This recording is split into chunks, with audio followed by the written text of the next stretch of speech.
گفتی که قلبت با منه، اما یکی دیگه تو رو داره.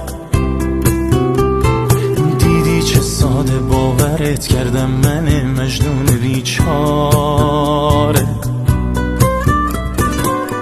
خوش به حالش که پر و بالش شدی دستاشو میگیری. خوش به حالت تو بهترین حالت براش هستی و میمیری. بی معرفت مگه چی میخواستم ازت جز این که تو باشی فقط.